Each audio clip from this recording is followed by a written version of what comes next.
ರಕ್ಷಕರು ರಕ್ಷಕರು ರಕ್ಷಕರು ರಕ್ಷಕರು. ಸಾವಿರ ಗಟ್ಟಲೆ ಹೆಣ್ಣು ಮಕ್ಕಳ ಅತ್ಯಾಚಾರ ಕೊಲೆ ಆಗಿದೆ ಈ ಧರ್ಮಸ್ಥಳ ಗ್ರಾಮದಲ್ಲಿ. ಇಷ್ಟ ತನಕ ಕೇಳಿದಂತ ಒಬ್ಬ ಹಿಂದೂ ನಾಯಕ ಇಲ್ಲ. ಹಿಂದೂ ಅಲ್ವಾ ಸೌಜನ್ಯ? ಹಿಂದೂ ಅಲ್ವಾ ವೇದವಲ್ಲಿ? ಹಿಂದೂ ಅಲ್ವಾ ಪದ್ಮಾವತಿ? ಹಿಂದೂ ಅಲ್ವಾ? ಸತ್ತಿದಿರ ನೀವು ನಾಯಿಗಳೇ, ನರಸತ್ತವ್ರು ಹೇಳ್ತಿರಲ್ಲ ಹಿಂದುತ್ವದ ರಕ್ಷಣೆ. ಏನ್ ಹಿಂದುತ್ವದ ರಕ್ಷಣೆ ಮಾಡಿದ್ರಿ ನೀವು ಪಾಪಿಗಳು? ಹಿಂದುತ್ವದ ಬಗ್ಗೆ ಮಾತಾಡ್ಲಿಕ್ಕೆ ನಾಲಾಯಕ್ ನೀವುಗಳು. ಇವೆಲ್ಲ ಮುಸಾಫ್ನ ಮಕ್ಕಳು, ನೀವೆಲ್ಲ ಪಾಪಿಗಳು. ನೀವು ನಾಯಿ ತಿರುಗುದನ್ನು ಕೂಡ ಮಂಜುನಾಥ್ ಅಂತ ಹೇಳಿಲ್ವ ನಾವು? ಅತ್ಯಾಚಾರವನ್ನು ಕೂಡ ದೇವರಂತ ಹೇಳಿಲ್ವ ನಾವು? ಹೇಳಿಲ್ವ? ನೀವ್ ಹೇಳಿಲ್ವಾ? ಈಗ ತನಿಖೆಗೆ ಅಂತ ಪ್ರಾರಂಭ ಆಗಿದೆ. ಇದು ನಮ್ಮ ಹೋರಾಟದ ಪ್ರಥಮ ಜಯ, ಸನಾತನ ಹಿಂದೂ ಧರ್ಮದ ಜಯ ಇದು. ಅಣ್ಣಪ್ಪ ಮಂಜುನಾಥ ದೇವರ ಜಯ ಇದು.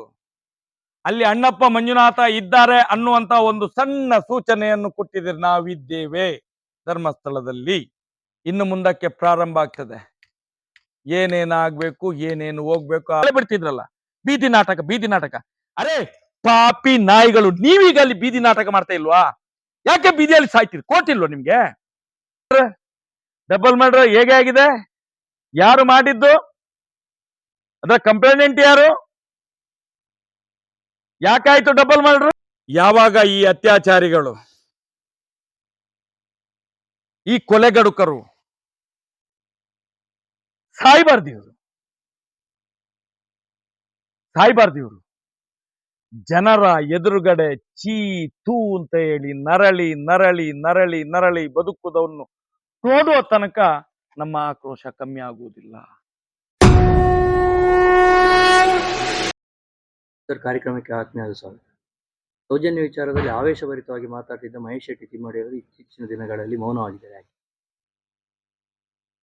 ಮೌನಂ ಸಮ್ಮತಿ ಲಕ್ಷಣ. ಕೆಲವು ಕಡೆಗಳಲ್ಲಿ ಮೌನದ ಒಳಗೆ ಇದ್ದಂತ ಒಂದು ಶಕ್ತಿ ಯಾವುದರಲ್ಲಿ ಇರುವುದಿಲ್ಲ. ಮೌನದಲ್ಲಿದ್ದ ಶಕ್ತಿ ಬೇರೆ ಯಾವುದರಲ್ಲಿ ಇರುವುದಿಲ್ಲ. ಮೌನದಿಂದ ಎಲ್ಲವನ್ನೂ ಸಾಧಿಸಬಹುದು.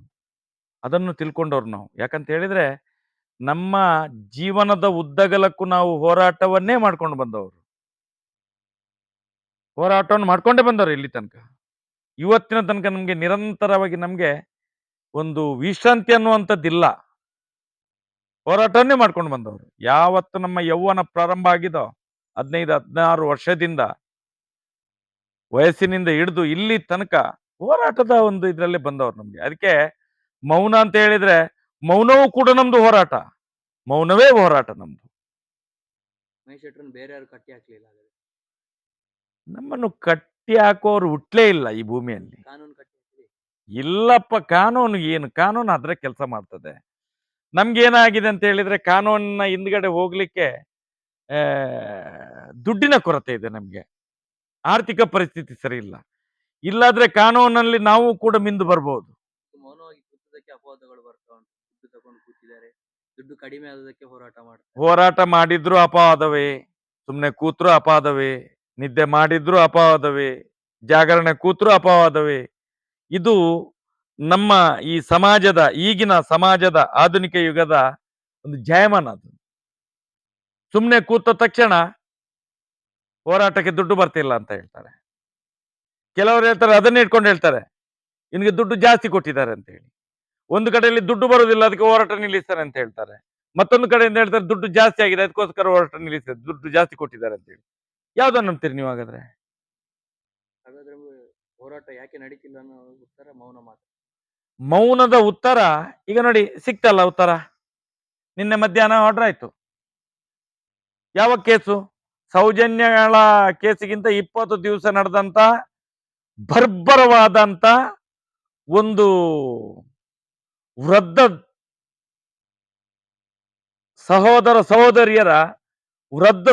ಸಹೋದರಿಯರ ಹತ್ಯೆ, ಭೀಕರ ಹತ್ಯೆ ಧರ್ಮಸ್ಥಳದ ಧರ್ಮಪೀಠದಲ್ಲಿ, ನ್ಯಾಯಪೀಠದಲ್ಲಿ ನಡೆದಂಥದ್ದು. ಬರೇ ಒಂದು ಜಾಗಕ್ಕೋಸ್ಕರ ನಡೆದದ್ದು. 12 ವರ್ಷದ ಬಳಿಕ ನೋಡಿ ಅದೀಗ ಕೋರ್ಟ್ ಆದೇಶ ಮಾಡಿತು ನಿನ್ನೆ ಸರ್ಕಾರಕ್ಕೆ, ಮುಖ್ಯ ಕಾರ್ಯದರ್ಶಿ ಅವರಿಗೆ ಪೂರ್ತಿ ಇಲಾಖಾವಾರು ತನಿಖೆ ಮಾಡಿ 12/9/2024 ಒಳಗೆ ವರದಿಯನ್ನು ನೀಡಬೇಕು ಸರ್ಕಾರಕ್ಕೆ ಅಂತ ಹೇಳಿ, ಕೋರ್ಟಿಗೆ ನೀಡಬೇಕು ಅಂತ ಹೇಳಿ ನಿನ್ನೆ ಈ ರಾಜ್ಯದ ಉಚ್ಚ ನ್ಯಾಯಾಲಯ ಆದೇಶ ಮಾಡ್ತು. ನಾವೇನು ಕೂತ್ಕೊಂಡಿದ್ದೇವಾ? ಆ ಮೌನ, ಆ ಒಂದು ಈ ನಿನ್ನೆ ನಡೆದಂತ ಬೆಳವಣಿಗೆಗೆ ಉತ್ತರ. ನಾವೇನ್ ಸುಮ್ಮನೆ ಕೂತಿಲ್ಲ ಸ್ವಾಮಿ. ಕಾನೂನು ರೀತಿಯಲ್ಲಿ ಹೋರಾಟವನ್ನು ಮಾಡಬೇಕು. ತಿಳಿದಿರಬಹುದು ನೀವು, ನಿಮ್ಗೆ ಗೊತ್ತಿದೆ. ನಿಮ್ಗೆ ಈ ರಾಜ್ಯದಲ್ಲಿ ಯಾವ ಯಾವ ಜಿಲ್ಲೆಗಳಲ್ಲಿ ನಮ್ಮ ಮೇಲೆ ಎಷ್ಟೆಷ್ಟು ಕೇಸುಗಳನ್ನು ಹಾಕಿದ್ದಾರೆ, ಎಷ್ಟೆಷ್ಟು ಡಿಫಾಮೇಷನ್ಗಳು ಹಾಕಿದ್ದಾರೆ, ಎಷ್ಟೆಷ್ಟು ಕ್ರಿಮಿನಲ್ ಡಿಫಾಮೇಷನ್ಗಳನ್ನು ಹಾಕಿದ್ದಾರೆ. ಆದ್ರೆ ಈ ರಾಜ್ಯದ ಸರ್ಕಾರಗಳು, ರಾಜ್ಯ ಸರ್ಕಾರಗಳು, ಸರ್ಕಾರನ ಆಳುವಂತ ಏನು ರಾಜಕೀಯ ಪ್ರತಿನಿಧಿಗಳಿದ್ದಾರೆ, ಪಾಪಿಗಳು ಇದನ್ನು ನೋಡ್ತಾ ಕೂತಿದ್ದಾರೆ. ಅತ್ಯಾಚಾರಿಗಳನ್ನು, ಕೊಲೆಗಡುಕರನ್ನು ಬಚಾವ್ ಮಾಡ್ತಾ ಕೂತಿದ್ದಾರೆ. ಮೊನ್ನೆ ಕೂಡ ಉಸ್ತುವಾರಿ ಸಚಿವರನ್ನ ಭೇಟಿಯಾಗಿದ್ದೀರಿ, ಅವರೇನಾದ್ರು ಭರವಸೆಯನ್ನು ಕೊಟ್ಟಿದ್ದಾರೆ? ಖಂಡಿತವಾಗಿಯೂ ಅವರು ಭರವಸೆಯನ್ನು ಕೊಟ್ಟಿದ್ದಾರೆ. ಅವರು ಕೂಡ ಹೇಳ್ತಾರೆ, ಅವರಿಗೂ ಗೊತ್ತಿದೆ ಏನು, ಕಣ್ಣಿದ್ದು ಕುರುಡರು, ಕಿವಿದ್ದು ಕಿವುಡರು ಆಗಿ ಕೂತಿದ್ದಾರೆ. ಯಾಕಂತ ಹೇಳಿದ್ರೆ ಎಲ್ಲಾ ರಾಜಕೀಯ ಪಕ್ಷದ ನಾಯಕರುಗಳು ಶತಮಾನಗಳಿಂದ ಈ ಅತ್ಯಾಚಾರಿಗಳನ್ನ ಬಚಾವ್ ಮಾಡ್ಕೊಂಡು ಬಂದವರೇ ಇರುವುದು. ಈ ಧರ್ಮಸ್ಥಳದಲ್ಲಿ ಯಾರ್ಯಾರು ಈ ಕಾಮಂದರು ಅತ್ಯಾಚಾರಿಗಳು ಇದಾರಲ್ಲ, ಅವರನ್ನ ಇಷ್ಟ ತನಕ ಬಚಾವ್ ಮಾಡ್ಕೊಂಡು ಬಂದ ರಾಜಕೀಯ ನಾಯಕರುಗಳೇ ಇರುವುದು. ಸಮಸ್ಯೆಗೆ ಪರಿಹಾರ ಏನು? ಯಾರನ್ನ ಪ್ರಶ್ನೆ ಮಾಡ್ಬೇಕು? ಅವರಲ್ಲೇ ಉತ್ತರ ಇಲ್ಲ, ಯಾರನ್ನ ಪ್ರಶ್ನೆ ಮಾಡ್ಬೇಕು? ನೋಡಿ, ಅದನ್ನೇ ಕೇಳುವಂತ. ಅದಕ್ಕೋಸ್ಕರ ನಾವು ಇವತ್ತು ಕಾನೂನಿನ ಮೊರೆ, ಇವತ್ತು ನಮ್ಗೆ ಏನಂತ ಹೇಳಿದ್ರೆ, ಲೀಗಲ್ ಆಗಿ ಒಳ್ಳೊಳ್ಳೆ ಅಡ್ವೊಕೇಟ್ಗಳು ನಮ್ಮ ಒಂದು ಹೋರಾಟಕ್ಕೆ ಬೆನ್ನೆಲುಬಾಗಿ ನಿಂತಿದ್ದಾರೆ. ಅದರ ಪ್ರತಿಫಲವಾಗಿ ಇವತ್ತು ಸೌಜನ್ಯಳ ಹಿಂದೆ ನಡೆದಂತ ಕೇಸುಗಳು ಕೂಡ ಮುನ್ನೆಲೆಗೆ ಬರುವಂತ ಒಂದು ಪರಿಸ್ಥಿತಿ ನಿರ್ಮಾಣ ಆಗಿದೆ. ಆನೆ ಮೌತ ಕೇಸ್ ಅದೇ ರೀತಿಯಲ್ಲಿ ಹೊರಗಡೆ ಬಂದಿದೆ. ಹೌದು, ಖಂಡಿತ. ನಮ್ಗೆ ಏನಾಗಂತೇಳಿ ಇವತ್ತು ಒಳ್ಳೊಳ್ಳೆ ಲಾಯರ್ಸ್ಗಳು ನಮ್ಗೆ ಒಂದು ಮಾರ್ಗದರ್ಶನ ಮಾಡುವವರು ಇದ್ದಾರೆ. ಈ ಕೇಸಿನ ಹಿಂದ್ಗಡೆ ಇದು ಸನಾತನ ಹಿಂದೂ ಧರ್ಮದ ಒಂದು ಏನು ಅವನತಿಯ ಸಂಕೇತವನ್ನು ತೊಡೆದಾಕ್ಬೇಕು. ಆ ಧರ್ಮಪೀಠದಲ್ಲಿ, ನ್ಯಾಯಪೀಠದಲ್ಲಿ ನಡೆದಂತ ಇಷ್ಟ ತನಕ ನಡೆದಂತ ಆದ ಎಲ್ಲಾ ಒಂದು ಅನಾಚಾರಗಳನ್ನು ಬಯಲಿಗೆ ಎಳಿಬೇಕು. ಯಾರು ಅತ್ಯಾಚಾರಿಗಳು, ಕಾಮುಕರಿದ್ದಾರೆ, ಅವರನ್ನು ತಂದು ಈ ಕೋರ್ಟಿನ ಕಟಕಟೆಯಲ್ಲಿ ನಿಲ್ಲಿಸಬೇಕು ಅಂತ ಒಂದು ತಂಡವೇ ರಚನೆ ಆಗಿದೆ ನಮ್ಮ ಹತ್ರ. ಈಗ ಸೀನಿಯರ್ ಲಾಯರ್ಸ್ಗಳು ರೆಡಿ ಆಗಿದ್ದಾರೆ, ನಿವೃತ್ತ ಜಡ್ಜ್ಗಳು ನಮ್ಮ ಜೊತೆಯಲ್ಲಿ ಬರ್ತಾ ಇದ್ದಾರೆ. ಒಳ್ಳೊಳ್ಳೆ ರಾಜಕೀಯ ವ್ಯಕ್ತಿಗಳು ಹಿಂದ್ಗಡೆಯಿಂದ ಬ್ಯಾಕ್ ಬೋನ್ ಆಗಿ ನಮ್ಗೆ ಸಪೋರ್ಟ್ ಅನ್ನು ಮಾಡ್ತಾ ಇದ್ದಾರೆ, ಬೆನ್ನೆಲುಬಾಗಿ ನಮ್ಗೆ ಸಪೋರ್ಟ್ ಅನ್ನು ಮಾಡ್ತಾ ಇದ್ದಾರೆ. ಹೋಗಿ, ಗೋ ಹೆಡ್, ಹೋಗ್ತಾ ಇರಿ ನೀವು, ನಾವಿದ್ದೇವೆ ನಿಮ್ ಪರವಾಗಿ ಅಂತ ಹೇಳಿ. ಇದು ಅಕ್ಷಮ್ಯ ಇದು ಅಂತ ಹೇಳಿ. ಇದನ್ನು ನಿಲ್ಸದಿದ್ರೆ ಇನ್ನೊಂದು ಹೊಸರಂ ಬಾಪ ನಿರ್ಮಾಣ ಆಗ್ತದೆ ಇಲ್ಲಿ ಕರ್ನಾಟಕದಲ್ಲೂ ಕೂಡ. ಇದನ್ನು ತೊಡೆದಾಕ್ಬೇಕು. ಇದನ್ನು ನಾವಿದ್ದೇವೆ ನಿಮ್ ಜೊತೆಯಲ್ಲಿ. ಇಲ್ಲಾದ್ರೆ ಮುಂದಿನ ದಿನಗಳಲ್ಲಿ ನಮ್ಮ ಮಕ್ಕಳಿಗೂ, ನಮ್ಮ ಮನೆಯ ತಾಯಂದಿರಿಗೆ ಇದೇ ಪರಿಸ್ಥಿತಿ ನಿರ್ಮಾಣ ಆಗ್ತದೆ. ಆಗ್ಬಾರ್ದದು. ಅಣ್ಣಪ್ಪನ ಮಂಜುನಾಥನ ಶಾಪ ನಮ್ಮ ಮನೆಗೂ ತರ್ತದೆ. ಆಗ್ಬಾರ್ದು ಇದು. ಇದಕ್ಕೆ ನಾವು ನಿಮ್ಮ ಜೊತೆಯಲ್ಲಿದ್ದೇವೆ ಅನ್ನುವಂಥದ್ದನ್ನು ಕೂಡ ಹಲವಾರು ರಾಜಕೀಯ ವ್ಯಕ್ತಿಗಳು, ಕಾನೂನಿನ ತಜ್ಞರುಗಳು ಎಲ್ಲಾ ಕಡೆಯಿಂದ ನಮ್ಗೆ ಇವತ್ತು ಬೆನ್ನೆಲುಬಾಗಿ. ಯಾಕಂತ ಹೇಳಿದ್ರೆ, ಯಾಕೆ ಜನಗಳು ಇವತ್ತು ಅಧಿಕಾರದಲ್ಲಿ ಇದ್ದವರೆಲ್ಲ ಎದ್ದು ಬರ್ತಾರೆ ಅಂತ ಹೇಳಿದ್ರೆ, ಇವತ್ತು ಜನಗಳು ಆ ರೀತಿಯಲ್ಲಿ ಒಂದು ಲಕ್ಷಾಂತರ, ಕೋಟ್ಯಾಂತರ ಜನರು ಈ ಸೌಜನ್ಯಳ ಹೋರಾಟದಿಂದ ಎದ್ದವರಿದ್ದಾರೆ. ಇಷ್ಟೆಲ್ಲ ಜನ ಬೆಂಬಲ ಇದೆ, ಅಧಿಕಾರಿಗಳು ನಿಮ್ಮ ಜೊತೆ ಇದ್ದಾರೆ ಹೇಳ್ತಾ ಇದೆ, ಮತ್ತೆ ಯಾಕೆ ಇಷ್ಟೊಂದು ಡಿಲೇ ಆಗ್ತಾ ಇದೆ? ಡಿಲೇ ಆಗ್ತಂತ ಹೇಳಿದ್ರೆ, ಅಧಿಕಾರ ನೋಡಿ, 65 ವರ್ಷದ ಕಾಂಗ್ರೆಸ್ ಆಡಳಿತಾವಧಿಯಲ್ಲಿ ಅವರು ಇವರನ್ನು ರಕ್ಷಣೆ ಮಾಡಿದ್ರು, ಈ ಅತ್ಯಾಚಾರಿಗಳನ್ನು. ಒಂದೇ ಒಂದು ಕೇಸನ್ನು ಅವರ ಮೇಲೆ FIR ಮಾಡ್ಲಿಕ್ಕೆ ಬಿಡ್ಲಿಲ್ಲ. ಈಗಿನ 10-12 ವರ್ಷದಲ್ಲಿ ಕಾಂಗ್ರೆಸ್ ಸರ್ಕಾರ ಹೋದ್ಮೇಲೆ ಈಗ ಬಿಜೆಪಿ ಸರ್ಕಾರ, ಇವರು ರಕ್ಷಣೆ ಮಾಡ್ತಾ ಇದ್ದಾರೆ. ಆ ಕಡೆಯಿಂದ JDS ನವರು ರಕ್ಷಣೆ ಮಾಡ್ತಾರೆ. ಯಾವ ರಾಜಕೀಯ ಪಕ್ಷಗಳು ಗೆದ್ದು ಬರ್ತಾರ, ಅವರ ಚೇಲಗಳಾಗಿ ಇವರು ಬದುಕ್ತಾರೆ. ಹಾಗಾಗಿ ಕಾನೂನಿಂದ ಅವರು ಬಚಾವಾಗ್ತಾ ಇದ್ದಾರೆ ಇಷ್ಟ ತನಕ. ಇವತ್ತೇನಾಗಿದೆ ಅಂತ ಹೇಳಿದ್ರೆ, ಜನಸಮೂಹ ಎದ್ದಿದೆ. ಇವತ್ತು ಕೋಟ್ಯಾಂತರ ಜನರು ಈ ಸತ್ಯದ ಪರವಾಗಿ ನಿಂತಿದ್ದಾರೆ. ಮುಂದಿನ ದಿನಗಳಲ್ಲಿ ರಾಜಕೀಯಗಳು ಕೂಡ ಸರ್ವನಾಶ ಆಗ್ತದೆ. ನೀವು ಕರ್ನಾಟಕ ರಾಜ್ಯದಲ್ಲಿ ನೋಡ್ತಾ ಇದ್ದೀರಿ, ಈ ದೇಶದಲ್ಲಿ ನೋಡ್ತಾ ಇದ್ದೀರಿ. ನಾನು ಹೇಳ್ತಾ ಇದ್ದೇನೆ ಅದನ್ನು. ಧರ್ಮಸ್ಥಳ ಅನ್ನುವಂಥದ್ದು ನ್ಯಾಯಪೀಠ, ಅದು ಧರ್ಮಸ್ಥಳ ಅನ್ನುವಂಥದ್ದು ಧರ್ಮಪೀಠ. ಅದು ಅಲ್ಲಿ ಸತ್ಯ ಧರ್ಮಕ್ಕೆ ಮಾತ್ರ, ನ್ಯಾಯಕ್ಕೆ ಮಾತ್ರ ಬೆಲೆ ಇರುವುದು ಅಂತ ಹೇಳಿ ಇವತ್ತು ನೋಡಿ ರಾಜಕೀಯ ಪಕ್ಷದ ನಾಯಕರು ಅವರವರೇ ಹೊಡ್ಕೊಂಡು ಸಾಯುವಂತ ಪರಿಸ್ಥಿತಿ ನಿರ್ಮಾಣ ಆಗಿದೆ. ನಾವು ಹೇಳ್ತಾ ಇದ್ದೇವೆ, ಅಂಗೈಯ ಎಣ್ಣೆ ಕಣ್ಣಿಗೆ ಮುಟ್ತದೆ. ಎಲ್ಲಾ ಕೇಸುಗಳ ಹಾಗೆ ಸೌಜನ್ಯಳ ಕೇಸ್ ಅಲ್ಲ, ಎಲ್ಲಾ ಕೇಸುಗಳ ಹಾಗೆ ಆನಮಾಹುತ ಮತ್ತು ಅವರ ತಂಗಿಯ ಕೇಸ್ ಅಲ್ಲ. ಇದಾದಂತ ಘಟನೆ ಒಂದು ಧರ್ಮಪೀಠದಲ್ಲಿ, ನ್ಯಾಯಪೀಠದಲ್ಲಿ. ಇದನ್ನು ಯಾರು ಮುಚ್ಚಿಸ್ಲಿಕ್ಕೆ ನೋಡ್ತಿರೋ ಈ ದೇಶದ ಪ್ರಧಾನಿ ಇರ್ಬೋದು, ಈ ರಾಜ್ಯದ ಮುಖ್ಯಮಂತ್ರಿ ಇರ್ಬೋದು, DCM ಇರ್ಬೋದು, ಗೃಹ ಮಂತ್ರಿ ಇರ್ಬೋದು, ಎಲ್ರೂ ಸರ್ವನಾಶ ಆಗಿ ಹೋಗ್ತೀರಾ ನೀವು. ಎಲ್ರೂ ಸರ್ವನಾಶ ಆಗಿ ಹೋಗ್ತೀರಾ. ಇದು ನಮ್ಮ ನೋವು ಸ್ವಾಮಿ, ಇದು ನಮ್ಮ ನೋವಿದು, ನಮ್ಮ ನೋವಿದು. ಕೇಳ್ತಿರಲ್ಲ ನೀವು, ಏನ್ ಮಾಡಿದ್ರಿ 12 ವರ್ಷದಲ್ಲಿ, ಏನ್ ಮಾಡಿದ್ರಿ? ನಿಮ್ಗೆ ತಿಥಿ ಮಾಡ್ತಾ ಇದ್ದೇವೆ ಮುಂದಿನ ದಿನಗಳಲ್ಲಿ. ನಾವು ಇಡೀ ದೇಶಕ್ಕೆ ನ್ಯಾಯದ ಮಾರ್ಗದರ್ಶನವನ್ನು ಮಾಡ್ತೇವೆ, ನಾವು ಸತ್ಯದ ದರ್ಶನವನ್ನು ಮಾಡಿಸ್ತೇವೆ ನಾವು. ಇದರಿಂದ ಮಹೇಶ್ ಶೆಟ್ಟಿಗೆ ಏನ್ ಲಾಭ? ನಮ್ಗೇನು ಲಾಭ ಇಲ್ಲ ಸ್ವಾಮಿ. ನಾನು ಹಿಂದೂ ಆಗಿ ಹುಟ್ಟಿದ್ದೇನೆ, ಹಿಂದೂ ಆಗಿ ಹುಟ್ಟಿದ್ದೇನೆ ಈ ಮಣ್ಣಿನಲ್ಲಿ. ನನ್ನ ಕರ್ಮ ಇದು, ಧರ್ಮವನ್ನು ರಕ್ಷಣೆ ಮಾಡುವಂತದ್ದು. ಸನಾತನ ಹಿಂದೂ ಧರ್ಮದ ದೇವಸ್ಥಾನ, ಅದು ರಕ್ಷಣೆ ಮಾಡಬಾರ್ದು ನಾವು? ಯಾರೋ ಒಬ್ಬ ಅಲ್ಪಸಂಖ್ಯಾತ ಬಂದು ಆ ದೇವಸ್ಥಾನ ಆಡಳಿತ ಮಾಡ್ತಾನೆ ಅಂತ ಹೇಳಿದ್ರೆ, ನಾಳೆ ಪಾಕಿಸ್ತಾನದ ಒಬ್ಬ ಮುಷರಫ್ ಬಂದು ಅದನ್ನು ಆಡಳಿತ ಮಾಡ್ತಾರೆ, ಬಿಡ್ತೇವೆ ನೀವು ಹಿಂದೂಗಳು? ಬಿಡ್ತೇವೆ ನೀವು ಹಿಂದೂಗಳು? ಮಹೇಶ್ ಶೆಟ್ಟಿಗೆ ಸಮಸ್ಯೆ ಈಗ ಅಲ್ಪಸಂಖ್ಯಾತ ಆಡಳಿತ ಮಾಡ್ತಿರೋದು. ನಾನು ಅಲ್ಪಸಂಖ್ಯಾತರ ಆಡಳಿತ ಎಲ್ಲ ನಮ್ಗೆ ಇರುವಂತದ್ದು. ಒಂದು ಧರ್ಮಪೀಠದಲ್ಲಿ, ನ್ಯಾಯಪೀಠದಲ್ಲಿ ಯಾವ ರೀತಿ ಆಡಳಿತ ಬೇಕು ಸ್ವಾಮಿ? ನಾವು ಬಯಸುವುದೇನು ಜನರು? ನಾವು ಅಲ್ಲಿ ಹೋದ್ರೆ ಮಂಜುನಾಥನ ಪ್ರಸಾದವನ್ನು ಬಯಸುವವರು, ನಾವು ಅಣ್ಣಪ್ಪನ ಪ್ರಸಾದವನ್ನು ಬಯಸುವವರು.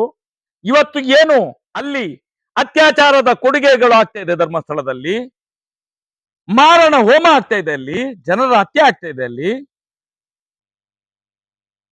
ಜಾಗಗಳು, ದೀನ ದಲಿತರ ಜಾಗಗಳು ಲೂಟಿ ಆಗ್ತಾ ಇದೆ, ಅಲ್ಲಿ ಏನಾಗ್ತಾ ಇಲ್ಲ ಸ್ವಾಮಿ. ಈ ದೇಶದ ಸಂವಿಧಾನದಲ್ಲಿ ಹಾಕುವಂತ ಸೆಕ್ಷನ್ ಇಲ್ಲ, ಅಷ್ಟು ಸೆಕ್ಷನ್ ಅವ್ರ ಮೇಲೆ ಹಾಕ್ಬೋದು ಅಂತ ಒಂದು ಕೇಸ್ಗಳನ್ನು ಮಾಡ್ತಾ ಇದ್ದಾರೆ. ಯಾರು ತಡಿಲಿಕ್ಕಿಲ್ವ ಹಾಗಾದ್ರೆ? ದೊಡ್ಡವರು ದೊಡ್ಡವರು ದೊಡ್ಡವರು ಅಂತ ಹೇಳಿ ಎಲ್ಲರನ್ನು ಮುಗಿಸ್ತಾ ಇರೋದು ನಾವು ದೊಡ್ಡವರಲ್ವಾ? ನಾವು ದೊಡ್ಡವರೇ ಸ್ವಾಮಿ. ಸತ್ಯದ ಧರ್ಮದ ನ್ಯಾಯದ ಪರವಾಗಿ ನಾವು ಕೂಡ ಎಲ್ಲರಿಗಿಂತ ದೊಡ್ಡವರೇ, ದೊಡ್ಡವರೇ. ಯಾರಿಲ್ಲ ಅಂತ ಹೇಳಿ ನೋಡು, ಹೇಳಿ ಯಾರಿಲ್ಲ ಅಂತ ಹೇಳಿ. ಸತ್ಯ ಧರ್ಮದ ನ್ಯಾಯದ ಪರವಾಗಿ ನಾವು ಕೂಡ ದೊಡ್ಡವರೇ, ನಾವು ಕೂಡ ಧರ್ಮಾಧಿಕಾರಿಗಳೇ. ಯಾಕೆ ಆಗುದಿಲ್ಲ? ನಾವು ಇದನ್ನು ಕೇಳುವಂಥದ್ದು, ನಾವು ಜನರ ಹತ್ರ ಪರಿಪರಿಯಾಗಿ ಬೇಡಿಕೊಳ್ಳುವಂಥದ್ದು. ಅಂಗೈಯೇ ಎಣ್ಣೆ ಕಣ್ಣಿಗೆ ಮುಟ್ತದೆ, ಜಾಗ್ರತೆ ಮಾಡಿ. ಇದು ಸತ್ಯಯುಗ ಬರುವಂತಹ ಕಾಲ ಸನ್ನಿಹಿತವಾಗಿದೆ. ಇದನ್ನು ನಿಲ್ಲಿಸಲಿಕ್ಕೆ ಯಾವನಿಂದ ಧರ್ಮ ಸ್ಥಾಪನೆ ಆಗುವುದನ್ನು ನಿಲ್ಲಿಸಲಿಕ್ಕೆ ಯಾವನಿಂದಲೂ ಸಾಧ್ಯ ಆಗುವುದಿಲ್ಲ, ಸಾಧ್ಯವೇ ಆಗುವುದಿಲ್ಲ ಇದನ್ನು ನಿಲ್ಲಿಸಲಿಕ್ಕೆ. ನಾನು ಹೇಳುವಂಥದ್ದು ಎಲ್ಲ ರಾಜಕೀಯ ಪಕ್ಷದ ನಾಯಕರುಗಳಿಗೆ, ಎಲ್ಲ ಬಾಲಂಗೋಚಿಗಳಿಗೆ, ಏನು ನಿಮ್ಮ ರಾಜಕೀಯದ ಸ್ವಾರ್ಥಕ್ಕೋಸ್ಕರ ಸಮಾಜವನ್ನು, ಹಿಂದುತ್ವವನ್ನು ಬಲಿ ಕೊಡಬೇಡಿ, ತಲೆ ಹಿಡಿಬೇಡಿ ಅಂತ ಹೇಳುವಂಥದ್ದು. ನೀವು ಎಲ್ಲಾ ರಾಜಕೀಯ ಪಕ್ಷದ ಮುಖಂಡರಿಗೆ ಹೇಳ್ತೇನೆ ನಾನು, ಜಾಗೃತರಾಗಿ. ಅಣ್ಣಪ್ಪನ ಮಂಜುನಾಥನ ಶಾಪ ನಿಮ್ಮ ಮನ ಬಾಗಿಲಿಗೆ ಬರ್ತದೆ.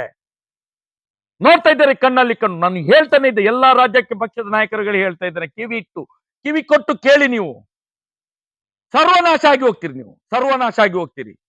ಇನ್ನಾದ್ರೂ ಎಚ್ಚೆತ್ತುಕೊಳ್ಳಿ, ಇನ್ನಾದರೂ. ನಾನು ಹೇಳುವಂತದ್ದು ಇವತ್ತು ಒಂದು ಧರ್ಮದ ರಕ್ಷಣೆಗೆ ನಾವೊಂದು ಏನಂತ ಹೇಳಿದ್ರೆ, ಧರ್ಮದ ರಕ್ಷಣೆ ನಮ್ಮಿಂದ ಖಂಡಿತವಾಗಿ ಸಾಧ್ಯ ಅನ್ನುವಂತ ಮುಂದಿನ ದಿನಗಳಲ್ಲಿ ನಾವು ತೋರಿಸಿಕೊಡ್ತೇವೆ.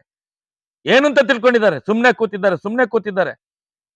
ಏನು ಮೊನ್ನೆ ಎಲ್ಲ ಹೇಳ್ತಿದ್ರು, ಈ ಅತ್ಯಾಚಾರಿಗಳ ಗ್ರೂಪಿನವರು, ಕೆಲವು ರಾಜಕೀಯ ಪಕ್ಷದ ನಾಯಕರು ಬೊಗಳೆ ಬಿಡ್ತಿದ್ರಲ್ಲ, ಬಿಜೆಪಿ ಅವರು ಇರ್ಬೋದು, ಯಾವುದೇ ಪಕ್ಷದವನು ಇರ್ಬೋದು, ಬೊಗಳೆ ಬಿಡ್ತಿದ್ರಲ್ಲ. ಬೀದಿ ನಾಟಕ.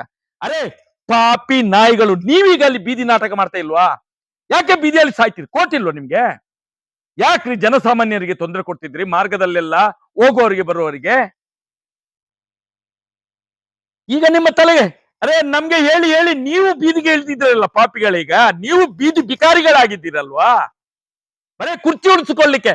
ನೀ ಯಾವುದೇ ಧರ್ಮವನ್ನು, ಯಾವುದೇ ನ್ಯಾಯಕ್ಕೋಸ್ಕರ ಅಲ್ಲ, ಯಾವುದಕ್ಕೋಸ್ಕರ? ನಿಮ್ಮ ಸ್ವಾರ್ಥಕ್ಕೋಸ್ಕರ. ನಿಮ್ಮ ಕುರ್ಚಿಯನ್ನು ಉಳಿಸೋಕ್ಕೋಸ್ಕರ ಬೀದಿಗೆ ಬರ್ಲಿಲ್ಲ ನೀವು ಪಾಪಿಗಳೇ. ನೀವು ಜೆಡಿಎಸ್ ಇರ್ಬೋದು, ಕಾಂಗ್ರೆಸ್ ಇರ್ಬೋದು, ಬಿಜೆಪಿ ಇರ್ಬೋದು, ಯಾರಿಗೆ ರೀ ಬುದ್ಧಿ ಹೇಳ್ತೀರಿ ನೀವು? ಅರೆ ದೇವರ ಕೆಲಸ ಮಾಡಿ, ಅಣ್ಣಪ್ಪನ ಆ ಧರ್ಮದ ಸತ್ಯದ ಕೆಲಸ ಮಾಡಿ, ಮಂಜುನಾಥನ ಸತ್ಯದ ನ್ಯಾಯದ ಕೆಲಸ ಮಾಡಿ ಒಳ್ಳೇದಾಗ್ತೀರಿ ನೀವು.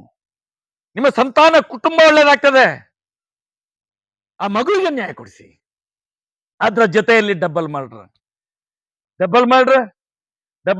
ಹೇಗೆ ಆಗಿದೆ? ಯಾರು ಮಾಡಿದ್ದು? ಅದರ ಕಂಪ್ಲೇಂಟ್ ಯಾರು?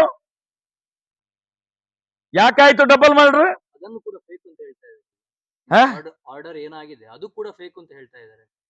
ನೋಡಿ, ಈ ಕೆಲವು ಪಾಪಿಗಳು ಅದಕ್ಕಿಂತಲೇ ಹುಟ್ಟಿದ್ದವು. ಯಾಕಂತ ಹೇಳಿದ್ರೆ ಅದೇ ಅಣ್ಣಪ್ಪನ ಮಂಜುನಾಥನ ಪ್ರಸಾದದಿಂದ ಬದುಕಿದಂತ ನಾಯಿಗಳಿದ್ದಾವೆ ಕೆಲವು. ಅದಕ್ಕೆ ಏನ್ ಹೇಳ್ಬೇಕಂತ ಹೇಳುದಿಲ್ಲ ನಾನು. ಅವುಗಳಿಗೆ ಸತ್ಯ ಯಾವುದು, ಸುಳ್ಳಿ ಯಾವುದು, ಅಪ್ಪ ಯಾರು, ಅಮ್ಮ ಯಾರು, ಯಾವ ದೇಶದಲ್ಲಿ ಇದ್ದಾವೆ, ಯಾವ ತಾಯಿ ಭೂಮಿಯ ಮೇಲೆ ನಿಂತಿದ್ದೇವೆ ನಾವು, ಅದು ಗೊತ್ತಿಲ್ಲ ಅವರಿಗೆ. ಪಾಪಿಗಳಿಗೆ ಎಲ್ರು ಸಮಾನರಾಗಿದ್ದಾರೆ. ಯಾಕಂತ ಹೇಳಿದ್ರೆ ಅವರು ಕೈ ನೋಡಿ ಬದುಕುವವರು, ಯಾರ್ದಾದ್ರೂ ಜೋಬು ನೋಡಿ ಬದುಕುವವರು, ಭಿಕ್ಷೆಗೋಸ್ಕರ ಬದುಕುವಂತ ಪಾಪಿಗಳು ಇವರೆಲ್ಲ. ಇವರಿಗೆ ಇನ್ನೂ ಜ್ಞಾನೋದಯ ಆಗ್ಲಿಲ್ಲ. ಯಾಕಂತ ಹೇಳಿದ್ರೆ ಹೋದ ಜನ್ಮದಲ್ಲಿ ಮಾಡಿದಂತಹ ಪಾಪ ಅಣ್ಣಪ್ಪನ ಮಂಜುನಾಥನ ಪ್ರಸಾದಕ್ಕೆ, ಕೆಂಗಣ್ಣಿಗೆ ಪಾತ್ರರಾಗ್ಲಿಕ್ಕೋಸ್ಕರ ಕಾಯ್ತಿದ್ದಾರೆ ಅವರೆಲ್ಲ ಪಾಪಿಗಳು. ಅದಕ್ಕೋಸ್ಕರ ಹೇಳ್ತಾರೆ ಫೇಕ್ ಗೊತ್ತಾಗ್ತದೆ ನಿಮ್ಮ. ಏನಾಗಿದೆ ಅಂತ ಪ್ರಕರಣದಲ್ಲಿ ಈಗ ಏನ್ ಬೆಳವಣಿಗೆಗಳಾಗಿದೆ? ನೋಡಿ ಎಷ್ಟೊಳ್ಳೆ ಬೆಳವಣಿಗೆ ಆಗಿದೆ. ತನಿಖೆ ಅಂತ ಹೇಳಿದ್ರೆ ಈ ರಾಜ್ಯದ ಮುಖ್ಯ ಕಾರ್ಯದರ್ಶಿ ಅವರಿಗೇನೆ ಬರೆದಿದ್ದಾರೆ. ಇಡೀ ಪೊಲೀಸ್ ಇಲಾಖೆಗೆ ಬೆಳ್ತಂಗಡಿ, ಅಲ್ಲಿ ಕರ್ನಾಟಕ ರಾಜ್ಯದ ಬೆಂಗಳೂರಿಂದ ನಗರದಿಂದ ಹಿಡಿದು ಇಲ್ಲಿ ತನಕ ಬೆಳ್ತಂಗಡಿ ಸ್ಟೇಷನ್ ತನಕ ಬರೆದಿದ್ದಾರೆ. ಬರುವಂತ 12/9/2024 ಒಳಗೆ ಕೋರ್ಟಿಗೆ ಇವರು ಏನು ಆ ಒಂದು ಡಬಲ್ ಮರ್ಡರ್ನ ಕೊಲೆ ಪ್ರಕರಣದ ಒಂದು ಆರೋಪವನ್ನು ಇದೆಯಾ ಅದರ ಪೂರ್ತಿ ಪಟ್ಟಿ ಮಾಡಿ ಕೊಡ್ಬೇಕು ಅವರು. ಏನ್ ಅದರಲ್ಲಿ ದಾಖಲೆ ಇದೆ ಅಂತೇಳಿ. ಅದರಲ್ಲಿ ದಾಖಲೆ ಏನ್ ಮಾಡಿದ್ದಾರೆ ಇವರು? ಏನು ಆವಾಗ ತನಿಖಾಧಿಕಾರಿ ಆಗಿದ್ದಂತ ಇದೇ ಯೋಗೀಶ್ ಕುಮಾರ್ ಇದ್ದದಾಗ ಅದರಲ್ಲಿ ಕೂಡ ಇದು ಸೌಜನ್ಯಳ ಅತ್ಯಾಚಾರ ಕೊಲೆಯಲ್ಲಿ ನಿರ್ದೋಷಿಯಾಗಿ ಫಿಕ್ಸ್ ಮಾಡಿದಾರ. ಅದೇ ರೀತಿ ಆ ಡಬಲ್ ಮರ್ಡರ್ ಅಲ್ಲಿ ಕೂಡ ಸಂತೋಷ್ ರಾವ್ರನ್ನು ಫಿಕ್ಸ್ ಮಾಡಿದ್ದಾರೆ. ನಮ್ಮ ದಾಖಲೆ ಅಲ್ಲ ಸ್ವಾಮಿ, ಅದು ಕೋರ್ಟಿನ ದಾಖಲೆ. ಇದಕ್ಕೆಲ್ಲ ಏನ್ ಹೇಳ್ತಾರೆ ಕಾನೂನು ತಜ್ಞರು, ಈ ಡಿ ಗ್ಯಾಂಗಿನ ಪಟಾಲಂ ವಕೀಲರುಗಳು ಏನ್ ಹೇಳ್ತಾರೆ ಇದಕ್ಕೆಲ್ಲ? ನಾವು ಕೊಟ್ಟ ದಾಖಲೆಗಳಲ್ಲ, ಕೋರ್ಟ್ ಅಲ್ಲಿ ಇದ್ದಂತ ದಾಖಲೆಗಳೇ ಹೇಳ್ತದೆ. ಒಂದು ಕಡೆಯಲ್ಲಿ ಸೌಜನ್ಯಲ ಕೇಸಲ್ಲಿ ಹೇಳ್ತಾರೆ ಅವನು 11 ತಾರೀಕಿಗೆ ಬೆಳಿಗ್ಗೆ ಅಲ್ಲಿ ಧರ್ಮಸ್ಥಳಕ್ಕೆ ಬಂದದ್ದು, ಸುಬ್ರಹ್ಮಣ್ಯದಲ್ಲಿದ್ದ, ಇಲ್ಲಿ ಅತ್ಯಾಚಾರ ಮಾಡಿ ಅಲ್ಲಿ ಹೋಗಿ ಇಲ್ಲಿ ಬಂದ, ಅವನನ್ನು ಹಿಡ್ಕೊಂಡದ್ದು, ಹಾಗೆ ಹೀಗೆ ಏನೇನೋ ಮಾತಾಡ್ತಾರೆ ಸಂತೋಷ್ ರಾವ್. ಅಲ್ಲಿ 20 ದಿನದ ಹಿಂದೆ ಏನು ಡಬಲ್ ಮರ್ಡರ್ ಆಗಿದೆ ಆಣಮಾವುತ ಮತ್ತು ಅವರ ತಂಗಿದ್ದು, ಅದರಲ್ಲಿ ಕೂಡ ಯಮುನಾನ್ನು ಇವನೇ ಅತ್ಯಾಚಾರ ಮಾಡಿದಾನೆ ಅಂತ ಹೇಳಿ ಫೋರೆನ್ಸಿಕ್ ಲ್ಯಾಬ್ ರಿಪೋರ್ಟ್ ಎಲ್ಲ ತಗೊಂಡಿದ್ದಾರಂತೆ. ಇದನ್ನೆಲ್ಲ ನೋಡಿದ್ರೆ ಏನು ಈ ರಾಜ್ಯದಲ್ಲಿ ಈ ಸರ್ಕಾರಗಳು ಇದ್ದಾವ? ಹಾಗೆ ಇದ್ದದ್ದು ಬಿಜೆಪಿ ಸರ್ಕಾರ. ಇದೇ ಪಾಪಿಗಳು, ಹಿಂದೂ ಧರ್ಮದ ರಕ್ಷಕರು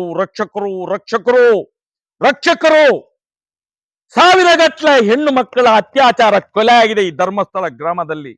ಇಷ್ಟ ತನಕ ಕೇಳಿದಂತ ಒಬ್ಬ ಹಿಂದೂ ನಾಯಕ ಇಲ್ಲ. ನರಸತ್ತ ಹಿಂದೂಗಳು ಇವರೆಲ್ಲ ಪಾಪಿಗಳು. ಇಲ್ಲಿ ಬೊಬ್ಬೆ ಹೊಡಿತಾರೆ. ನಿಮ್ಮ ಧರ್ಮಸ್ಥಳದಲ್ಲಿ ಆಗಿದ್ದಕ್ಕೆ ಇಷ್ಟ ತನಕ ಯಾಕೆ ಕೇಳಲಿಲ್ಲ ಸ್ವಾಮಿ ನೀವು? ಯಾಕೆ ಕೇಳಲಿಲ್ಲ ನೀವು? ಯಮುನಾ ಹಿಂದೂ ಅಲ್ವಾ? ಸೌಜನ್ಯ ಹಿಂದೂ ಅಲ್ವಾ? ವೇದವಲ್ಲಿ ಹಿಂದೂ ಅಲ್ವಾ? ಪದ್ಮಾವತಿ ಹಿಂದೂ ಅಲ್ವಾ? ಸತ್ತಿದ್ರೆ ನೀವು ನಾಯಿಗಳೇ, ನರಸತ್ತವ್ರು ಹೇಳ್ತಿರಲ್ಲ. ಧರ್ಮಸ್ಥಳ ಗ್ರಾಮದಲ್ಲಿ ಆದಂತ ಅತ್ಯಾಚಾರ ಕೊಲೆ ಪ್ರಕರಣ ಹಿಂದೂಗಳಿದ್ದ ಮಾರಣವವಾಗಿದ್ದಲ್ಲಿ ಇಷ್ಟ ತನಕ ಕೇಳಲಿಕ್ಕೆ, ಒಂದು ಮಾತೆತ್ತಲಿಕ್ಕೆ ನಿಮ್ಮ ನಾಲಿಗೆಗೆ ಬೆಂಕಿ ಬಿದ್ದೋಗಿದೆ ಪಾಪಿಗಳ. ನಿಂದು ಆ ಅಣ್ಣಪ್ಪನ ಶಾಪ ನಿಮ್ಗೆ, ಆ ಮಂಜುನಾಥನ ಶಾಪ, ನಿಮ್ಮ ಮನೆಯ ದೇವರುಗಳ ಶಾಪ ನಿಮ್ಗೆ ಇಲ್ಲ. ಹಿಂದುತ್ವದ ರಕ್ಷಣೆ ಏನ್ ಹಿಂದುತ್ವದ ರಕ್ಷಣೆ ಮಾಡಿದ್ರಿ ನೀವು ಪಾಪಿಗಳು? ಹಿಂದುತ್ವದ ಬಗ್ಗೆ ಮಾತಾಡ್ಲಿಕ್ಕೆ ನಾಲಾಯಕ್ ನೀವುಗಳು. ಇವೆಲ್ಲ ಮುಸಾಫ್ನ ಮಕ್ಕಳು, ನೀವೆಲ್ಲ ಪಾಪಿಗಳು. ನೀವು ನಮ್ಮ ನೋವನ್ನು 12 ವರ್ಷದಿಂದ ಹೇಳಿದ್ರೆ ಅತ್ಯಾಚಾರಿಗಳನ್ನು ಬಚಾವ್ ಮಾಡ್ಕೊಂಡು ಬಂದಿರಿ. ನಾವು ಇವತ್ತು ಕಾನೂನಿನ, ಈ ದೇಶದ ಕಾನೂನಿನ ಮೇಲೆ ನಂಬಿಕೆ ಇಟ್ಟವರು ನಾವು. ಮುಂದಿನ ದಿನಗಳಲ್ಲಿ ಕಾನೂನಲ್ಲಿ ಪೂರ್ತಿ ಪ್ರಕರಣವನ್ನು ರಸ್ತೆಗೆ ತರ್ತೇವೆ. ಇಡೀ ಸಮಾಜಕ್ಕೆ, ಹಿಂದೂ ಧರ್ಮಕ್ಕೆ ನ್ಯಾಯವನ್ನು ಕೊಡಿಸ್ತೇವೆ.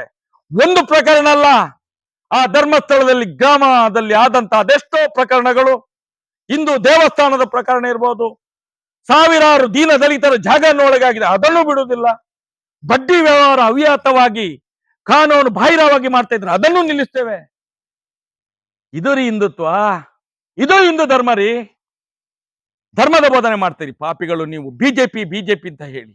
ಈ ಕಡೆಯಿಂದ ಕಾಂಗ್ರೆಸ್ನವರು ಅಧಿಕಾರ ಬಂದ ತಕ್ಷಣ ಅಲ್ಲಿ ಹೋಗಿ ಕಾಲಿಗಡ್ಡ ಬೀಳ್ತೀರಿ, ಅತ್ಯಾಚಾರಿಗಳನ್ನು ರಕ್ಷಣೆ ಮಾಡ್ತೀರಿ, ಪೊಲೀಸ್ ಅಧಿಕಾರಿಗಳನ್ನು ರಕ್ಷಣೆ ಮಾಡ್ತೀರಿ. ನಿಮ್ಮ ನಿಮ್ಮ ತೀಟೆಗೋಸ್ಕರ, ನಿಮ್ಮ ನಿಮ್ಮ ಮನೆಗಳಿಗೋಸ್ಕರ, ನಿಮ್ಮ ನಿಮ್ಮ ಮಾನ ಮರ್ಯಾದೆಗೋಸ್ಕರ ಇಡೀ ಸಮಾಜವನ್ನು ತಲೆ ಹಿಡಿತೀರಿ ನೀವು. ಇದನ್ನು ಪ್ರಶ್ನೆ ಮಾಡಿದ್ರೆ ನೋವಾಗ್ತದೆ ನಿಮ್ಗೆಲ್ಲ. ಮಾತಾಡ್ಬೇಕು ನಾವು. ಇಷ್ಟೆಲ್ಲ ಗೊತ್ತಿದ್ಮೇಲೆ ಮತ್ತೆ ಯಾಕೆ ಪುನಃ ಪುನಃ ಅವರನ್ನು ಭೇಟಿಯಾಗೋ ಪ್ರಯತ್ನ ಮಾಡ್ತೀವಿ? ನೋಡಿ ಸ್ವಾಮಿ, ಯಾವತ್ತು ಒಂದು ಕಲ್ಲಿಗೆ ಒಂದು ಪೆಟ್ಟು ಹೊಡೆದ ತಕ್ಷಣ ಅದು ಮೂರ್ತಿ ಆಗುವುದಿಲ್ಲ, ಮೂರ್ತಿ ಆಗುವುದಿಲ್ಲ. ಅದಕ್ಕೆ 1000 ಪೆಟ್ಟು, ಲಕ್ಷಾಂತರ ಪೆಟ್ಟನ್ನು ಕೊಡಬೇಕು. ಆಗ ಒಂದು ಕಲ್ಲು ಮೂರ್ತಿಯಾಗಿ ಒಂದು ಪೂಜೆಗೆ ಅರ್ಹ ಆಗ್ತದೆ. ಅದು ಅದಕ್ಕೋಸ್ಕರ ಪದೇ ಪದೇ ಪದೇ ಪದೇ ಪದೇ ಪದೇ ಎಚ್ಚರ ಮಾಡ್ತಾ ಇದ್ದೇವೆ ನಾವು. ಅರೆ ಕುಂಭಕರ್ಣರುಗಳು ನೀವೆಲ್ಲ ಪಾಪಿಗಳೇ, ಎದ್ದೇಳಿ. ಸಂಘದಲ್ಲಿ RSS ನಲ್ಲಿ ನಾಡಿದೆ, ಗೊತ್ತಿರ್ಬೋದು ನಿಮಗೆಲ್ಲ. ಹೇಳಿ, ಎದ್ದೇಳಿ, ನಿಲ್ಲದಿರಿ ಗುರು ಮುಟ್ಟುವ ತನಕಂತೆ. ಅದಕ್ಕೋಸ್ಕರ ಎದ್ದೇಳಿಸಿದ್ದೇವೆ. ಹೇಳಿ ಸ್ವಾಮಿ, ಹೇಳಿ, ಎದ್ದೇಳಿ, ನಿಲ್ಲದಿರಿ ಗುರು ಮುಟ್ಟುವ ತನಕ ನ್ಯಾಯ ಕೊಡ್ಸಿ ನಮ್ಗೆ. ಇದು ನಮ್ಮ ಉದ್ದೇಶ ಇರುವಂತದ್ದು. ನಿಮ್ಮ ಮೇಲೆ ಈಗ ಇರುವಂತಹ ಅಪವಾದಗಳಲ್ಲಿ ಒಂದು ಮಹೇಶ್ ಶೆಟ್ಟಿ ಆಗಾಗ ಒಂದೊಂದನ್ನ ಮಾತಾಡ್ತಾರೆ. ಒಮ್ಮೆ ಹೊಗಳಿದ್ರೆ ಒಮ್ಮೆ ದೂರ್ತಾರೆ, ಒಮ್ಮೆ ದೂರಿದ್ರೆ ಒಮ್ಮೆ ಹೊಗಳ್ತಾರೆ. ನೋಡಿ, ಸನಾತನ ಹಿಂದೂ ಧರ್ಮದಲ್ಲಿ ನಾವು ದೇವರಿಗೆ ಪೂಜೆ ಮಾಡಬೇಕಾದ್ರೂ ಕೂಡ ದೇವರನ್ನು ಸಂತೈಸ್ಲಿಕ್ಕೆ, ಕೋಪ ಭರಿಸ್ಲಿಕ್ಕೆ ಒಂದು ಭಜನೆ ಇರ್ತದೆ, ಸಂತೋಷ ಪಡಿಸ್ಲಿಕ್ಕೂ ಒಂದು ಭಜನೆ ಇರ್ತದೆ. ಯಾವ ಯಾವ ರೀತಿಯಲ್ಲಿ ಅದು ಹಿಂದೂ ಧರ್ಮ ಸ್ವಾಮಿ. ಅದಕ್ಕೆ ಸನಾತನ ಹಿಂದೂ ಧರ್ಮ ಅಂತ ಹೇಳಿದ್ರೆ ಹೇಳುವುದೇ ಅದಕ್ಕೋಸ್ಕರ. ಸನಾತನ ಸನಾತನ ಅಂತ ಹೇಳಿದ್ರೆ ಏನು? ಸನಾತನ ಅಂತ ಹೇಳಿದ್ರೆ ಕಲ್ಲಲ್ಲಿ, ಮುಳ್ಳಲ್ಲಿ, ಮಣ್ಣಲ್ಲಿ, ನೀರಲ್ಲಿ, ಗಾಳಿಯಲ್ಲಿ, ಎಲ್ಲಾ ಕಡೆಗಳಲ್ಲಿ ದೇವರನ್ನು ಕಾಣುವವರು. ಒಂದು ಬೈಗುಳಲ್ಲಿ ಕೂಡ ನಾವು ದೇವರನ್ನು ಕಾಣ್ತೇವೆ ನಾವು ಸ್ವಾಮಿ. ಒಂದು ಬೈಗುಳಗಳಲ್ಲೂ ಕೂಡ ದೇವರನ್ನು ಕಾಣುವಂತವರು. ಅದು ಸನಾತನ ಹಿಂದೂ ಧರ್ಮ ಸ್ವಾಮಿ. ನಿಮಗೆ ಬೈದ್ರೆ ಹಾಗಾದ್ರೆ ನೀವು ದೇವರು ಅಂತ ಹೇಳ್ತೀರಾ? ಅರೇ ಖಂಡಿತ. ನಮ್ಮನ್ನು ಇಷ್ಟು ಜನ ದೂಷಣೆ ಮಾಡ್ತಾ ಇದ್ದಾರೆ, ನಮ್ಮ ಮನೆ ಮಕ್ಕಳನ್ನು, ನಮ್ಮ ಸಂಸಾರವನ್ನು ದೂಷಣೆ ಮಾಡೋರಿದ್ದಾರೆ. ನಾವು ಅದಕ್ಕೆ ಹೇಳ್ತಾರೆ ನಮ್ಮನ್ನು ದೇವರು ಬೈತಾ ಇದ್ದಾರೆ, ನಮ್ಗೆ ದೇವರು ಬೈತಾ ಇದ್ದಾರೆ. ನಮ್ಗೆ ಆಶೀರ್ವಾದ ನಿಮ್ಮ ಆಶೀರ್ವಾದದಿಂದ, ಆ ಒಂದು ಶಕ್ತಿಯಿಂದಲೇ ನಾವು ಇವತ್ತು ಹೋರಾಟವನ್ನು ಮಾಡ್ತಿದ್ದೇವೆ. ಇನ್ನಷ್ಟು ತೇಜವಾದೆ ಮಾಡಿ ನಮ್ದು. ನೀವು ಯಾರನ್ನು ವಿರೋಧ ಮಾಡ್ತೀರಿ ಅವರು ಹಾಗೆ ಅನ್ಕೊಂಡು. ನೋಡಿ, ಅದು ಅವರವರಿಗೆ ಬಿಟ್ಟದ್ದು, ಅವರವರ ಕರ್ಮಗಳು. ಅವರ ಕರ್ಮವನ್ನು ನಾನು ಅನುಭವಿಸ್ಲಿಕ್ಕೆ ಆಗ್ತದೆ. ನನ್ನ ಕರ್ಮವನ್ನು ನಾನು ಅನುಭವಿಸ್ತಿದ್ದೇನೆ ಸ್ವಾಮಿ. ಅವರ ಕರ್ಮವನ್ನು ಅವರೇ ಅನುಭವಿಸ್ಬೇಕು, ನಾವಲ್ಲ. ನನ್ನ ಕರ್ಮವನ್ನು ನಾನು ಅನುಭವಿಸ್ತೇನೆ, ನನ್ನ ಮನೆಯವರ ಕರ್ಮವನ್ನು ಅವರು ಅನುಭವಿಸ್ತಾರೆ. ನಿಮ್ಮ ಕರ್ಮವನ್ನು ನೀವು ಅನುಭವಿಸ್ತೀರಿ. ನೀವು ಮಾಧ್ಯಮದವರು ಗೊತ್ತಾಗುದಿಲ್ವಾ ಪಾಪಿಗಳು ಏನೇನು ಮಾಡ್ತಿದ್ದೀರಿ ನೀವು ಅಂತ ಹೇಳಿ? ಯೂಟ್ಯೂಬ್ ಮಾಧ್ಯಮಗಳು ಈಗ ಯೂಟ್ಯೂಬ್ ಬಿಡಿ ಸ್ವಾಮಿ, ಯೂಟ್ಯೂಬ್ ಮಾತ್ರ. ಯೂಟ್ಯೂಬಿನಿಂದಲೇ ಇವತ್ತು ಈ ಸೌಜನ್ಯ ಮತ್ತು ಈ ಡಬಲ್ ಮರ್ಡರ್ದ ಇದು ಹೋರಾಟ ಜೀವಂತವಾಗಿರುವಂತದ್ದು. ಬಾಕಿ ಎಲ್ಲ ಮಾಧ್ಯಮಗಳು ಸತ್ತೋಗ್ಲಿಲ್ವ ಸ್ವಾಮಿ? ಒಬ್ಬನನ್ನು ತೋರಿಸಿ, ನೀವು ಒಬ್ಬ ಮಾಧ್ಯಮದನ್ನು ತೋರಿಸಿ ಸ್ವಾಮಿ. ಎಲ್ರಿಗೂ ಅಣ್ಣಪ್ಪನ ಮಂಜುನಾಥನ ಪ್ರಸಾದಕ್ಕೆ ರೆಡಿಯಾಗಿ ಮುಂದಿನ ದಿನಗಳಲ್ಲಿ. ನೀವು ಕೋಟಿ ಕೋಟಿ ಭಕ್ತರಿಗೆ ಮಾತ್ರ ಅಣ್ಣಪ್ಪನ ಮಂಜುನಾಥ ಅವನ ಪ್ರಸಾದ ಅಂತ ತಿಳ್ಕೊಂಡಿದ್ದೀರಿ. ಅಲ್ಲಿಗೆ ಬರುವವರಿಗೆ ಮಾತ್ರ, ಅಲ್ಲಿಯ ಉಂಡಿಗೆ ಕಾಸಾಗೋವರಿಗೆ ಮಾತ್ರ ಅಣ್ಣಪ್ಪ ಮಂಜುನಾಥ ಅಂತ ತಿಳ್ಕೊಂಡಿದ್ರಿ. ಇಲ್ಲ ಸ್ವಾಮಿ, ಅಣ್ಣಪ್ಪನ ಪ್ರಸಾದ ತಕೊಂಡು ಹೋಗ್ತಿರಲ್ಲ, ಮಾಧ್ಯಮದವರೇ, ರಾಜಕೀಯದವರೇ, ಅಧಿಕಾರಿ ವರ್ಗದವರೇ, ಕಾನೂನು ಪಾಲಕರೇ, ನಿಮ್ಗೆ ಎಲ್ರಿಗೂ ನಿಮ್ಮ ಮನೆ ಮನೆಗೆ ಅಣ್ಣಪ್ಪ ಮಂಜುನಾಥನ ಪ್ರಸಾದ, ಸತ್ಯದ ಧರ್ಮದ ಪ್ರಸಾದ ಮುಟ್ಟದೆ. ಇನ್ನೆಷ್ಟು ಸಮಯ ಕಾಯ್ಬೇಕು? ಕಾಯ್ರಿ ಸ್ವಾಮಿ, ಏನ್ ಅರ್ಜೆಂಟು? 12 ವರ್ಷದಿಂದ ಕಾಯ್ತಾನೆ. ಕಾಯ್ಬೇಕು. ನಾಯಿ ತಿರುಗುದನ್ನು ಕೂಡ ಮಂಜುನಾಥ್ ಅಂತ ಹೇಳಿಲ್ವ ನಾವು? ಅತ್ಯಾಚಾರಿಯನ್ನು ಕೂಡ ದೇವ್ರಂತ ಹೇಳಿಲ್ವ ನಾವು? ಹೇಳಿಲ್ವಾ? ನೀವ್ ಹೇಳಿಲ್ವಾ? ಅವ್ರಿಗೆ ನೀವು ಕಾಲಿಡಿಲಿಲ್ವಾ? ಅದೇ ಅತ್ಯಾಚಾರಿಗಳನ್ನು ನೀವು ಕಾಲಿಡಿಲಿಲ್ವಾ? ನೀವು ಮಂಜುನಾಥ್ ಅಂತ ಹೇಳಿಲ್ವಾ? ಹೇಳಿದ್ರೆ ಅವ್ರಿಗೆ ಹಾಕೋ ಶಿಕ್ಷಣ ಇಲ್ಲ ಅಂತ, ಆಮೇಲೆ ಶಿಕ್ಷೆ ಹೇಗೆ ಅಂತ. ಅದು ಅದು ಅದು ಸ್ವಾಮಿ, ಶಿಕ್ಷೆ ಹೇಗೆ ಬರ್ತದೆ? ತಲೆ ಕೆಟ್ಟ ಏನಾಗ್ತದೆ? ತಲೆ ಕೆಟ್ಟ ಏನಾಗ್ತದೆ? ಹುಚ್ಚರಾದ್ರೆ ಏನಾಗ್ತದೆ? ಏನಾಗ್ತದೆ ಸ್ವಾಮಿ? ಹುಚ್ಚರಾದ್ರೆ ಏನಾಗ್ತದೆ? ಹಾಗಾದ್ರೆ ದೈವಿಕ ಪೆಟ್ಟುಗಳು ಬೀಳ್ತವೆ ಅಂತ. ಬೀಳ್ಲೇಬೇಕಲ್ಲ ಸ್ವಾಮಿ, ಬೀಳ್ಲೇಬೇಕಲ್ಲ. ನೀವು ಇವತ್ತು ಬೀದಿಯಲ್ಲಿ ಹೋಗುವ ಒಬ್ಬ ಒಂದು ನಾಯಿಯನ್ನು ಕೂಡ ಮಂಜುನಾಥ್ ಅಂತ ಕರೆದ್ರೆ ಏನಾಗ್ತದೆ? ಆ ಬೀದಿಯಲ್ಲಿ ಹೋಗೋ ಒಂದು ಹುಚ್ಚು ನಾಯಿಯನ್ನು ಕೂಡ ನೀವು ದೇವ್ರು ಅಂತ ಕರೆದ್ರೆ ಏನಾಗ್ತದೆ? ನಡೆದಾಡುವ ಮಂಜುನಾಥ್ ಅಂತ ಹೇಳಿದ್ರೆ ಏನಾಗ್ತದೆ? ಹುಚ್ಚು ನಿಮ್ಗೆ ಹಿಡಿಯುದ, ಅವ್ರಿಗೆ ಹಿಡಿಯುದ? ನಿಮ್ಗೆ ಹಿಡಿಬೇಕು. ನೀವಲ್ಲ ಹುಚ್ಚು ನಾಯಿಯನ್ನು ಮಂಜುನಾಥ್ ಅಂತ ಕರೆದದ್ದು. ಹುಚ್ಚು ನಾಯಿಯನ್ನು ದೇವ್ರು ಅಂತ ಕರೆದದ್ದು ನೀವಲ್ಲ. ನಿಮ್ಗೆ ಸರಿ ಪ್ರಜ್ಞೆ ಬರ್ಬೇಕು. ಅಲ್ಲಿ ತನಕ ಮಂಜುನಾಥ ಅಣ್ಣಪ್ಪ ತೀರ್ಮಾನ ಕೊಡೋದಿಲ್ಲ ಸ್ವಾಮಿ. ನೀವುಗಳು ಮಾಡಿದ ತಪ್ಪುಗಳು, ಇಡೀ ಸಮಾಜ ಮಾಡಿದ ತಪ್ಪು, ಇಡೀ ಹಿಂದೂ ಧರ್ಮ ಮಾಡಿದ ತಪ್ಪು, ನೀವು ಕೂಡ ಅನುಭವಿಸಿ, ನಿಮ್ಮ ಕರ್ಮ ಅದು. ಇದನ್ನು ಎಲ್ಲಿಯ ತನಕ ನಾವು ನಿಲ್ಲಿಸುವುದಿಲ್ಲ, ಅಲ್ಲಿ ತನಕ ಅಣ್ಣಪ್ಪ ಮಂಜುನಾಥ ತೀರ್ಮಾನ ಕೊಡುವುದಿಲ್ಲ. ನಾನು ಭಕ್ತರಿಗೆ ಹೇಳ್ತೇನೆ, ನಾಯಿ, ಹುಚ್ಚು ನಾಯಿಯನ್ನು ನೀವು ದೇವರು, ದಿಂಡರು, ನಡೆದಾಡುವ ಮಂಜುನಾಥನ್ನು ಹೇಳುವುದನ್ನು ಎಲ್ಲಿ ತನಕ ನಿಲ್ಲಿಸುವುದಿಲ್ಲವೋ, ಆ ನಾಯಿಯ ಫೋಟೋವನ್ನು ಮನೆಯಲ್ಲಿ ಇಡುವುದನ್ನು ತೆಗೆದು ಬಿಸಾಡಿ, ಆಗ ತೀರ್ಮಾನ ಬರ್ತದೆ ಅಣ್ಣಪ್ಪಂದು ಮಂಜುನಾಥಂದು. ಇದು ಸತ್ಯ, ಇದು 100% ಸತ್ಯ. ನೀವು ಬೇಕಾದ್ರೆ ನಿಮ್ಮ ಮನೆಯ ದೈವ ದೇವರುಗಳಲ್ಲಿ ಪ್ರಾರ್ಥನೆ ಮಾಡಿ ಕೇಳಿ, ನಿಮ್ಮ ಮನೆಯ ದೈವ ದೇವರುಗಳ ಹತ್ರ ಈಗ ಮಾಡಿದ್ರೆ ನ್ಯಾಯ ಸಿಗ್ತದೆ ಅಂತೇಳಿ. 100% ನ್ಯಾಯ ಸಿಗ್ತದೆ. ಇದು ಹೇಳಲಿಕ್ಕೆ ಇಚ್ಛೆ ಪಡ್ತೇನೆ ನಾನು. ಈಗ ಕೊನೆಯದಾಗಿ ಎಲ್ಲಾ ಜನಗಳು ಕೇಳ್ತಾ ಇದ್ದಾರೆ, ಸೌಜನ್ಯ ಪ್ರಕರಣ ಏನಾಗಿದೆ, ಏನಾಗ್ತಾ ಇದೆ, ಎಲ್ಲಿ ತಲುಪಿದೆ? ಏನು 12 ವರ್ಷದಿಂದ ನಾರಾಯಣ ಮಾವುತ, ಯಮುನಾ ಅವರ ಕೇಸ್ ಈಗ 12 ವರ್ಷದ ಮೇಲೆ ಈಗ ಹೋರಾಟ ಮಾಡಿ ಒಂದು ತಾರ್ಕಿಕ ಅಂತ್ಯಕ್ಕೆ ಬಂದಿದೆ. ಈಗ ತನಿಖೆಗೆ ಅಂತ ಪ್ರಾರಂಭ ಆಗಿದೆ. ಇದು ನಮ್ಮ ಹೋರಾಟದ ಪ್ರಥಮ ಜಯ, ಸನಾತನ ಹಿಂದೂ ಧರ್ಮದ ಜಯ ಇದು, ಅಣ್ಣಪ್ಪ ಮಂಜುನಾಥ ದೇವರ ಜಯ ಇದು. ಅಲ್ಲಿ ಅಣ್ಣಪ್ಪ ಮಂಜುನಾಥ ಇದ್ದಾರೆ ಅನ್ನುವಂತ ಒಂದು ಸಣ್ಣ ಸೂಚನೆಯನ್ನು ಕೊಟ್ಟಿದ್ದೀರಿ, ನಾವಿದ್ದೇವೆ ಧರ್ಮಸ್ಥಳದಲ್ಲಿ. ಗೊತ್ತಾಯ್ತಾ? ಇನ್ನಾದರೂ ಇನ್ನು ಮುಂದಕ್ಕೆ ಪ್ರಾರಂಭ ಆಗ್ತದೆ. ಏನೇನಾಗಬೇಕು, ಏನೇನು ಹೋಗ್ಬೇಕು, ಆ ಅಣ್ಣಪ್ಪ ಮಂಜುನಾಥ ತೀರ್ಮಾನ ಮಾಡಲಿಕ್ಕೆ ಪ್ರಾರಂಭ ಮಾಡಿದರೆ ನಿನ್ನೆಯಿಂದ ಮುಂದಿನ ದಿನಗಳಲ್ಲಿ ತೀರ್ಮಾನ ಮಾಡ್ತಾನೆ ಹೋಗ್ತಾರೆ. ಇದು ನಮ್ಮ ನಂಬಿಕೆ ಇರುವಂತ. ಮಹೇಶ್ ಶೆಟ್ಟರ ಆಕ್ರೋಶಕ್ಕೆ ಕೊನೆ ಯಾವುದು? ಯಾವಾಗ ಈ ಅತ್ಯಾಚಾರಿಗಳು, ಈ ಕೊಲೆಗಡುಕರು ಸಾಯ್ಬಾರ್ದಿವ್ರು ಜನರ ಎದುರುಗಡೆ ಚೀ ತೂ ಅಂತ ಹೇಳಿ ನರಳಿ ಬದುಕುವುದನ್ನು ನೋಡುವ ತನಕ ನಮ್ಮ ಆಕ್ರೋಶ ಕಮ್ಮಿ ಆಗುವುದಿಲ್ಲ. ಈ ಅತ್ಯಾಚಾರಿಗಳಿಗೆ ಒಂದು ತಾಯಿ ಅತ್ಯಾಚಾರ ಮಾಡಿದವರು, ಒಂದು ತಂಗಿ ಅತ್ಯಾಚಾರ ಮಾಡಿದವರು, ಒಂದು ಅಕ್ಕನ ಅತ್ಯಾಚಾರ ಮಾಡಿದವರು, ಒಂದು ಮಾತೆಯ, ಭಾರತ ಮಾತೆಯ ಅತ್ಯಾಚಾರ ಮಾಡಿದಂತ ಪಾಪಕ್ಕೆ ಸಮಾನ ಇದು. ಆ ದೃಷ್ಟಿಯಲ್ಲಿ ಇವರಿಗೆ ಸಾವು ಶಿಕ್ಷೆ ಅಲ್ಲ. ನರಳಿ ಜನಸಾಮಾನ್ಯರ ಮಧ್ಯದಲ್ಲಿ ಕೊರಗಿ ಬದುಕುವುದು ಶಿಕ್ಷೆ ಇದು. ಆ ಶಿಕ್ಷೆ ಕೊಡ್ಲಿ ಅಂತ ಹೇಳುದು. ಸಾಯ್ಲಿಕ್ಕೆ ನಾವು ಏನು ತೀರ್ಮಾನ ಮಾಡ್ಲಿಕ್ಕೆ ನಾವಲ್ಲ. ಒಬ್ಬನ ಆತ್ಮವನ್ನು ತೆಗೊಳ್ಳುವ ತೀರ್ಮಾನ ಮಾಡ್ಲಿಕ್ಕೆ ನಾವಲ್ಲ. ಅದಕ್ಕೆ ಇರೋರ್ ಮೇಲೆ ಒಬ್ಬ ಇದ್ದಾರೆ, ಆ ಮಂಜುನಾಥ ಅಣ್ಣಪ್ಪ ಸ್ವಾಮಿ. ಅದು ಶಿಕ್ಷೆ ಅಲ್ಲ. ಶಿಕ್ಷೆ ಆಗ್ಬೇಕಾದ್ರೆ 10 ಜನ ಉಗಿಬೇಕು. ಥೂ ಪಾಪಿ ಅತ್ಯಾಚಾರ ಮಾಡಿದವ, ಥೂ ಪಾಪಿ ಕೊಲೆ ಮಾಡಿದವ, ಥೂ ಪಾಪಿ ಮೀಟರ್ ಬಡ್ಡಿ ದಂಧೆ, ದೇವಸ್ಥಾನದಲ್ಲಿ ಇದ್ದುಕೊಂಡು ಮೀಟರ್ ಬಡ್ಡಿ ದಂಧೆ ದುಡ್ಡು ವಸೂಲು ಮಾಡಿದವ, ಯಾರ್ಯಾರ ಜಾಗವನ್ನು ಒಳಗೆ ಹಾಕಿದವ, ದಲಿತರ ತಲೆ ಹೊಡೆದವ ಅಂತೇಳಿ ಚೀ ತೂ ಅಂತ ಉಗಿಯುವುದೇ ಶಿಕ್ಷೆ. ಅಲ್ಲಿ ತನಕ ನಮ್ದು ರೋಷ ಕಮ್ಮಿ ಆಗುದಿಲ್ಲ ಸರ್.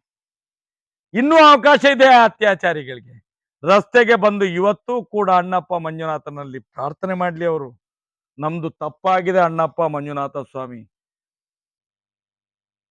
ನಿಮ್ಗೆ ಶಿರಸ್ಸ ವಂದಿಸ್ತೇವೆ ನಾವು, ನಮ್ಮನ್ನು ಬಿಟ್ಟು ಬಿಡಿ, ನಮ್ದು ತಪ್ಪಾಗಿದೆ ಅಂತ ಹೇಳಿ ನಡು ರಸ್ತೆಯಲ್ಲಿ ಪ್ರಾರ್ಥನೆ ಮಾಡ್ಲಿ.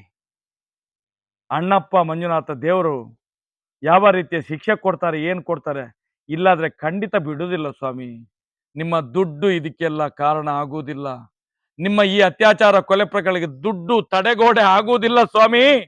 ನಿಮ್ಮ ಅಂತ್ಯದ ಹಾಡನ್ನು ಆಡ್ತದೆ ಈ ದುಡ್ಡು. ಅಹಂಕಾರ ತೋರಿಸಬೇಡಿ, ತಲೆ ತಗ್ಗಿ ಆ ಧರ್ಮಪೀಠಕ್ಕೆ, ನ್ಯಾಯಪೀಠಕ್ಕೆ ತಲೆ ತಗ್ಗಿ ಬನ್ನಿ. ಬನ್ನಿ, ಕಡೆಯದಾಗಿ ಹೇಳೋದು ನಿಮ್ಗೆ, ತಲೆ ತಗ್ಗಿ ಬನ್ನಿ. ಬಿಡುವುದಿಲ್ಲ ಅಣ್ಣಪ್ಪ ಮಂಜುನಾಥ ನಿಮ್ಮನ್ನು. ಇಷ್ಟೇ ಹೇಳಲಿಕ್ಕಿತ್ತೆ.